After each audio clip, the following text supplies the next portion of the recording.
Oke, Bang Fahmi mungkin bisa diceritain hari ini berapa? Ini cuma jadi ini dimintain interview ya atas laporannya yang Februari tadi dimintain keterangan, sudah dijelaskan kejadiannya seperti apa. Berawal tanggal 11 Februari suaminya dibawa terus nggak pulang-pulang sampai hampir tanggal 6 Mei, 6 Maret seperti itu. Udah dijelasin yang diduga pelakunya, patut diduga oknum yang melakukan sudah disebutkan namanya, semuanya udah kita sampaikan berdasarkan bukti yang ada, saksi-saksinya juga kita sebutkan. Nah, kita cuma meminta keadilan aja supaya tidak ada lagi kejadian-kejadian seperti ini, karena orang-orang seperti ini nggak boleh lagi diperlakukan seolah-olah itu terus dibawa ke sana kemari, terus nggak boleh pulang berhari-hari sampai hampir 1 bulan suaminya nggak pulang-pulang seperti itu. Jadi itu laporan Februari 2001, terus karena ada COVID dan sebagainya baru hari ini dia dimintain keterangan. Nah, barusan hari ini sudah jelaskan seperti apa kejadiannya, saksinya siapa, semuanya sudah kita sampaikan dalam berita acara interview. Artinya itu permintaan keterangan, jadi bukan dalam penyidikan ya, masih penyelidikan. Berapa selama 1 bulan nggak pulang-pulang itu ada di mana keberadaan? Ada kita sudah sebutkan di rumah seseorang ibu daripada inisial N. Ya, seperti itu ya. Jadi dia yang tahu, tapi yang karena dia istri yang nggak ngerti, yang tahu adalah suaminya. Dia banyak nggak tahu, karena dia hanya melaporkan bahwa suaminya hilang. Ternyata suaminya ada di suatu tempat yang nggak bisa pulang-pulang. Jadi itu pasalnya 333. Itu adalah penculikan dan atau penyekapan dengan ancaman hukumannya 8 tahun. 8 tahun. Seperti itu ya. Tapi bisa ditelepon, Pak? Sempat bisa dihubungin? Komunikasi putus ya. Langsung aja komunikasinya. Sampai tanggal dari tanggal kenapa? Sempat melapor polisi.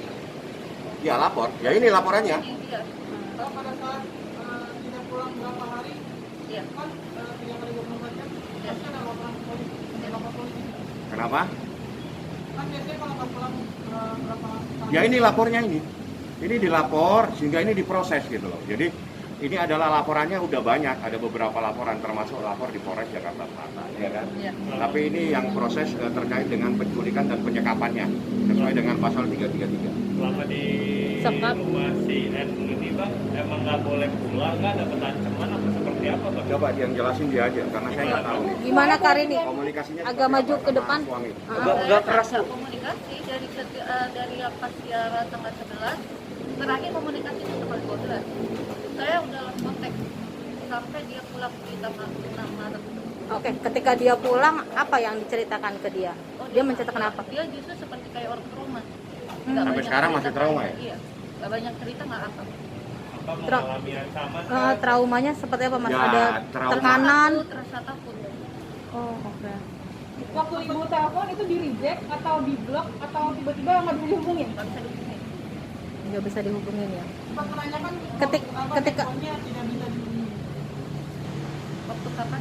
Setelah pulang suaminya Saya nggak banyak bicara karena kan saya sudah melihat dia seperti orang ketakutan. Deh, bagi saya sebenarnya masalah ini bagi saya dan suami sebenarnya udahlah. Cuma karena berhubung saya pikir sudah selesai, ternyata banyak yang neror, ada yang data segala macam, makanya saya lebih baik saya minta perlindungan. Itu kebetulan juga laporan saya baru apa? Ditindaklanjuti. Sekarang seperti apa dari Ya teror itu sudah disampaikan, jadi bentuknya ada yang datang ke rumahnya, dia nggak tahu. Kadang kan dia juga nggak ada, datangin rumah ayah ibunya didatangin. Didatangin ke rumah orang tua saya, ke rumah saya. Jadi oknum yang diduga sebagai pelaku sudah kita sampaikan di dalam berita acara interogasi atau permintaan keterangan ya. Semuanya ada di atas. Ada Kita berapa udah sampaikan. pertanyaan Karini? Berapa tadi? Lebih dari 10? Lebih Lebih dari 10. Jadi ini sekarang suami berada di mana nih? Ada. Sekarang sudah ada tapi dalam keadaan trauma ya. Masih tetap trauma, Bang? Masih. itu mungkin alasan nggak bisa hadir juga bang atau gimana? Enggak, memang hari ini cuma dia yang diminta. Dia minta Minta keterangan. keterangan bukan korban ya. Leman bukan yang dimintai keterangan. Jadi karena yang lapor adalah istrinya yang diminta keterangan saya dampingin. Jadi saya bilang buka aja semuanya, nggak usah takut-takut. Kita minta keadilan kok ya. Sempat dibawa ke dokter, Bang, karena kan masih dalam psikis tekanan gitu, Bang. Waduh itu Karini? nggak sempat ya. Tapi dia minta obat aja waktu awal sempat telepon minta obat apa itu? obat sesak napas dan gula. Sesak nafas. Obat nafas dan gula. Kalau masalah itu saya kan udah lost kontak dari tanggal 12 sekarang udah. Cuman itu rasa trauma, rasa takut kalau misalnya ya ada seseorang atau gerak-gerak yang mencurigakan, dia agak takut. Kamu dapat ancamannya seperti apa sih? Aduh, Mbak saya Rini? takut. Kalau itu dia datang ancaman maksudnya Iya, ke suami enggak, ke Mbak sendiri, keluarga. didatangin orang yang ya saya nggak tahu lah. Tujuan orang itu datang mau apa tuh? Dia kurang tahu karena dia datang posisi saya lagi nggak ada, datang ke orang tua saya, datang ke rumah saya. Kalau orang tua maksudnya nyampein hal apa gitu? Udah, saya nggak tahu. Saya nggak tahu. Ketika Pak Leman balik pulang, Oh itu nanti penyidik ya. Kita lihat aja prosesnya. Yang jelas kita serahkan, kita percayakan sepenuhnya kepada penyidik yang ada di sini, pada proses hukumnya. ketika Pak Leman pulang ke rumah, kata pertama apa yang dia keluar, yang dia ucapkan? Terasa canggung seperti kayak gimana sih kalau orang takut?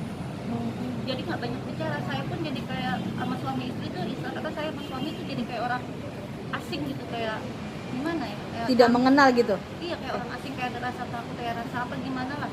Kita nggak banyak bicara pertemuan pertama, kita nggak banyak bicara karena saya juga merasa memberi ruang dan waktu buat dia supaya nyaman tinggal di rumah. Oke, setelah sampai pulang ke rumah, sempat nggak sih melihat yang aneh-aneh dalam arti kata, mungkin bagian tubuh biru-biru atau lebam gitu? Lebih banyak diam.